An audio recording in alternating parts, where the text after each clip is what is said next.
One key Yellowstone character was missing from John Dutton IE's funeral.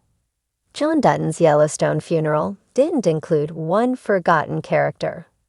The family's patriarch and the soul of the series died in the Yellowstone Season 5, Part 2 premiere, with a crime scene at the Montana governor's mansion sealing Kevin Costner's exit. Still, Beth and her brother had some peace of mind about their father's death, since Case helped to reopen the investigation into John IE's fate as a homicide. After the family and cowboys get closure about the cause of John's death, Tate, Carter, and the rest of the family gather to bid their hero farewell. Beth and the other family members take turns saying their final words to the fifth-generation Dutton, who will be the last family member of the Dutton family tree to be buried at the clan's heirloom ranch. Almost everyone who mattered to the patriarch gathered to pay their respects.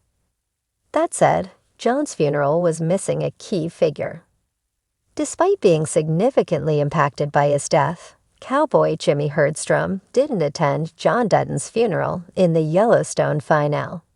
When the news about John's death got out, Taylor Sheridan's Travis Wheatley broke the news to Jimmy after learning about it from Rip Wheeler. From there, Jimmy got a week off from work to grieve his former employer.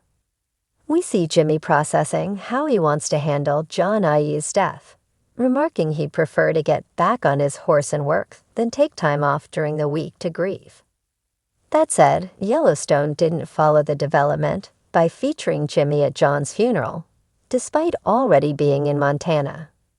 Instead, the Texas-made cowboy climbs back into Travis' pickup to travel back to the Bosque Ranch at the beginning of Yellowstone Season 5, Episode 14, departing just before John IE's final farewell.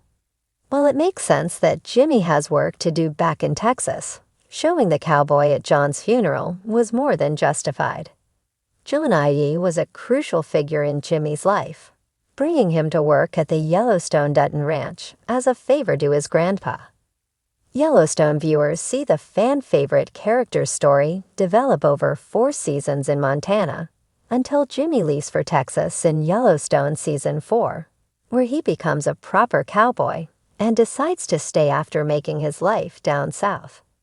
Before his story broke off in Season 4, setting up the character to star in Sheridan's 6666 spinoff, Jimmy was one of the most essential figures on the ranch.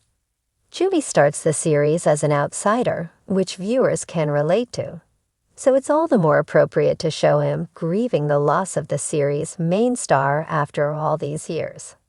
The character's absence signals a missed opportunity to highlight one of Yellowstone and John Dutton IE's best cowboys, even if Jimmy is no longer living in the bunkhouse.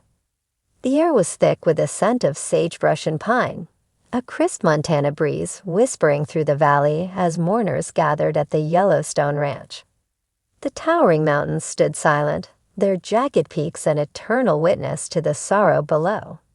Every cowboy, ranch hand, and family member stood in solemn reverence, their Stetsons held to their chests, their boots planted in the dirt that John Dutton IE had fought so hard to protect. Beth Dutton stood rigid, her fingers clenched around the flask hidden in her palm. Her fiery eyes, usually so full of challenge, were rimmed red. Rip Wheeler stood beside her, stoic as ever, his gaze locked on the casket draped in the Dutton brand. Case, a man who had spent his life straddling 2 worlds, held his son close, his shoulders squared under the weight of loss. And yet, as the service carried on, there was an absence. A ghost that should have been among them, but was nowhere to be seen. Jamie Dutton was missing. It wasn't just an oversight. It wasn't just that he had been caught up with business in Helena, or that he had chosen to grieve in private. Jamie's absence was deliberate, a wound left gaping for all to see. The prodigal son had burned his bridges long ago, and now, at his father's funeral, there was no path left for him to walk back home. Some whispered that it was cowardice, that Jamie, with his suit and his ambitions, couldn't bring himself to stand before the family he had betrayed. Others believed it was guilt, an unbearable weight that pressed down on him, keeping him locked away in the solitude of his own torment. But Beth knew the truth. Jamie had made his choice the moment he stood against their father, the moment he let the world believe that he was the rightful heir, the man who could lead the ranch into a new era. He had declared war against his own blood, and Beth had ensured that war would end with his exile. As the minister spoke of John Dutton's legacy, his unwavering love for the land, his ruthless determination, his sacrifices, Beth's jaw clenched. Jamie should have been here. Not because he deserved to grieve, but because he needed to see what he had lost. He needed to stand in the shadow of the father who had made him, who had shaped him, who had once believed in him despite his many failures. Rip shifted beside her, sensing the storm brewing in her chest. He had known this would happen, that her anger would come for Jamie, even in a moment of mourning. "Ain't worth it, Beth," he murmured, just loud enough for her to hear. But Beth didn't answer. Instead, she let her mind wander to where Jamie might be now. Alone in some cold office, drowning himself in legal briefs and half-empty glasses of bourbon. Or maybe sitting in his car outside the ranch, watching from a distance, knowing he could never set foot on Dutton land again. Or maybe he wasn't thinking about them at all.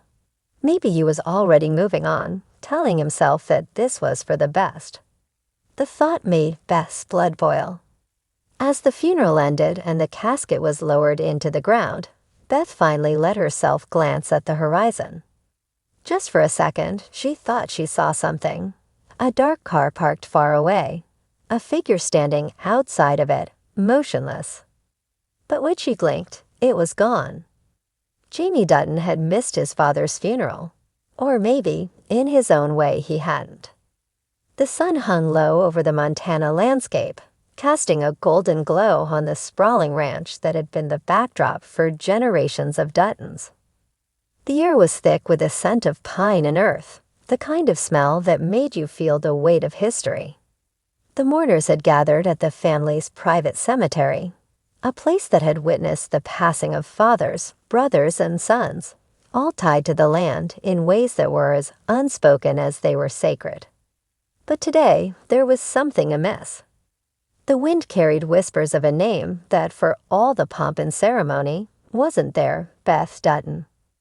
Beth Dutton, the firebrand daughter who had never bowed to anyone, was absent from her father's funeral, and her absence was felt as keenly as the void left by John Dutton IV himself.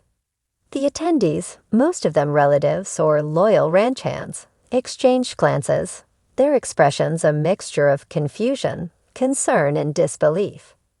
How could Beth Dutton, who had stood beside her father through every battle, be absent from the final chapter of his life?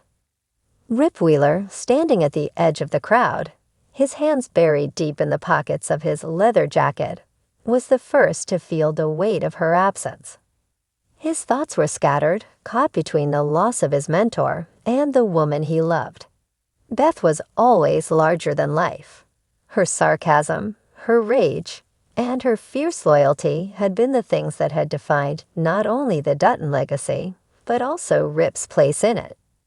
To not see her standing there, her chin held high, her eyes locked onto the world with that mix of defiance and tenderness, felt wrong.